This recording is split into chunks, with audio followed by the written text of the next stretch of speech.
எண்ணத்தையும் அது நாசமாக்கிடும்.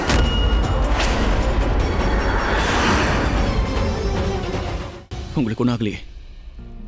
தீ எப்படி வந்துச்சுன்னு உங்களுக்கு தெரியுமாமா? என்ன நடந்துச்சு? பெரிய தாக்குதல். ஆமா, நம்ம எல்லாரையும் ஒன்னா கொல்ல யாரோ முயற்சி செஞ்சிருக்காங்க. ஏதோ தப்பு நடக்குது வீரா. யாரோ ஒரு எதிரி உருவாயிருக்காங்க. நம்ம கூடவே இருக்காங்க, ஆனா நமக்கு தெரியல. சரியா சொன்னீங்கம்மா. ஒரு எதிரி இருக்கா.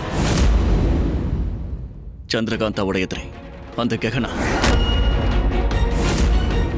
எல்லாத்துக்கும் அவதான் காரணம். கெஹனா? இல்ல வீரா, இல்ல. இந்த விசித்திரமான மந்திர தந்திரம்லாம் அவளுக்கு தெரியாது. அவளால முடியாது. அந்த கெஹனா இல்லனா அப்ப யாரு? அப்ப அந்த கிழவியா, அந்த தாரா, அவளாதான் இருக்கணும். அம்மா, அவங்க யாரா இருந்தாலும் அவங்களோட லட்சியம் சந்திரகாந்தாவோட உயிரை பறிக்கிறது.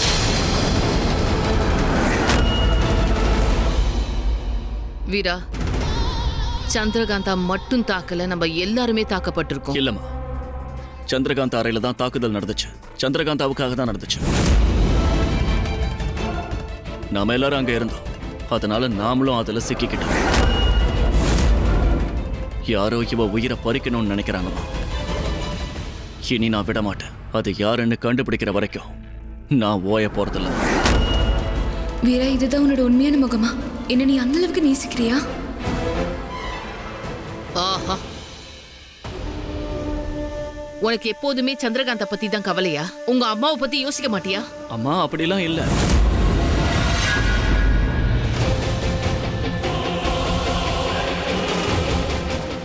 அம்மாவோட கையில ஒரு காயம் இருந்துச்சு. அதை வச்சுதான் சந்திரகாந்தா செய்வினை வச்சிருக்கான்னு சொன்னாங்க. அது எங்க போச்சு? இங்க பாரு, பாரு வீரா. அப்புறம் ஏன் இப்படி பேசுற? சொல்லு, ஏன் இப்படி பேசுற?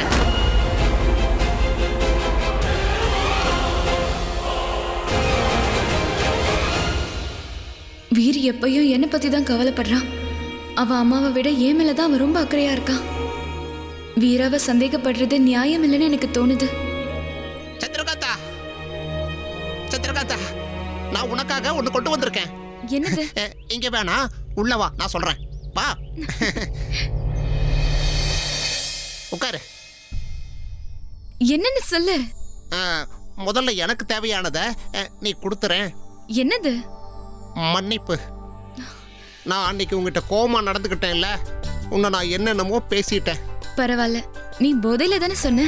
அது வந்து என்ன என்ன வந்து என்ன செய்வ? இவன்கிட்ட எப்படி சொல்றது? வீரா தான் சொன்னா, ஏதோ எதிரி வந்து விஷத்தால தாக்கியிருக்கான்னு. அதனாலதான் அன்னைக்கு எல்லாம் மயங்கி விழுந்திருக்கீங்க, நினைவு எழுந்துட்டீங்க.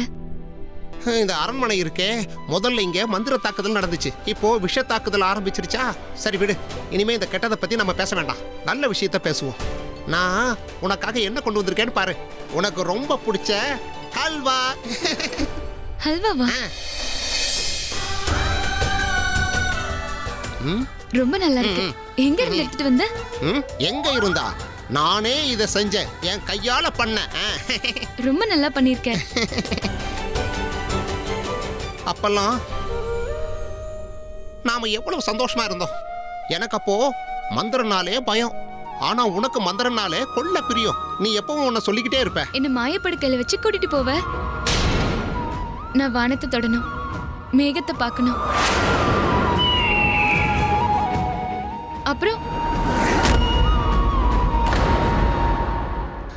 சந்திரகாந்தா, உனக்கு எல்லாமே ஞாபகம் இருக்கா? அப்ப எல்லா ஞாபகம் வந்துடுச்சா? இல்ல, நீ தானே சொன்ன எனக்கு மாயப்படுக்கையில பறக்கிறது பிடிக்கும்னு. நானா? நான் எப்ப அப்படி சொன்னேன்? அன்னைக்கு சொன்னியே, அதான் பழைய கதையில எனக்கு ஞாபகப்படுத்தினியே. அன்னைக்கா? அன்னைக்கு எப்போ? உமங், நீங்க என்ன பண்ற? கைதிகளுக்கு உணவளிக்க நேரம் வந்துருச்சு, சீக்கிரம் வாங்க. இதோ வர்றேன். சந்திரகாந்தா, நான் உன்னை அப்புறமா சந்திக்கிறேன், சரியா?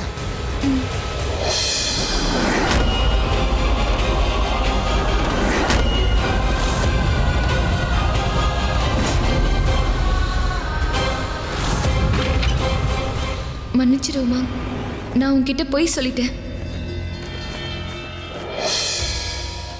சந்திரகாந்தா, என்ன இப்படி பண்ண பாத்துட்ட? நான் மட்டும் வராம இருந்தா உமாங்க கிட்ட உன்னை பத்தி எல்லா உண்மையும் சொல்லிருப்பியே. உமாங்க ஒரு அப்பாவின்னு உனக்கு தெரியாதா? அவன் பேச்சு வாக்குல யாருக்கிட்ட என்ன சொல்லுவான்னு உனக்கே தெரியாது. உனக்கு நினைவு திரும்பிடுச்சுன்னு உனக்கு தெரிய வந்துச்சுன்னா அப்புறம் அது எல்லாருக்கும் தெரிஞ்சு போயிடும். சந்திரகாந்தா, இந்த ரகசியத்தை நீ ரகசியமா தான் வச்சிருக்கணும். சித்தி, உமாங்க என்னோட நண்பன்.